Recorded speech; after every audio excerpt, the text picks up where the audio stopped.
Alright, so let's talk about microphones. Now, basics of what is a microphone.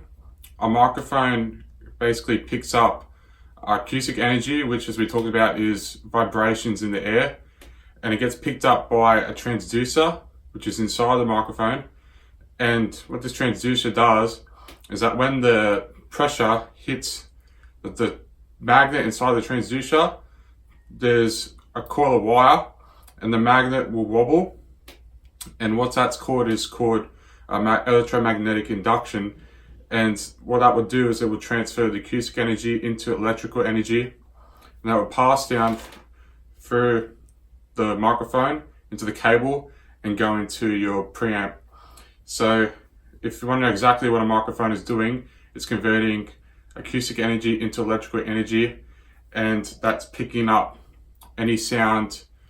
So singing, any sound that's within its pickup pattern of the particular microphone, and it is amplifying it or record it. So the four main different types of microphones you need to know about: a dynamic microphone. I have here, this is a condenser microphone, and we also have ribbon microphones, and then we also have boundary microphones. They're different. The main ones that we're going to be focusing on are the dynamic and the condenser microphone. Let's start with the dynamic microphone.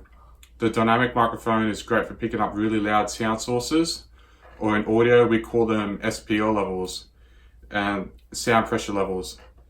And basically the sound pressure level is a measurement of how much sound the microphone can take, and that's measured in dBs.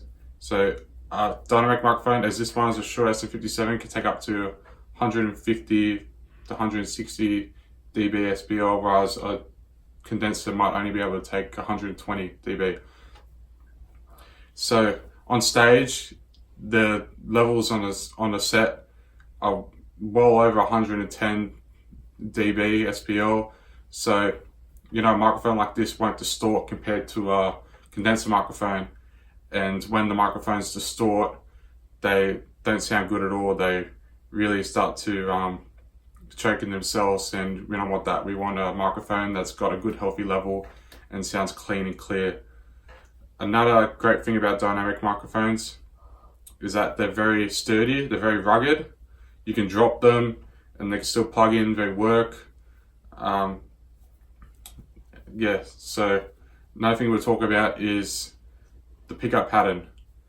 Now, the main pickup pattern you need to know is the cardioid pickup pattern, which basically means that it's going to pick up everything at the front of the microphone and it's going to reject the back. So we've got this live on stage. You can point the back end of the microphone at the floor monitor, and you won't have feedback. You won't have the sound going into the speaker and creating a feedback loop and then creating just a really loud noise and everything.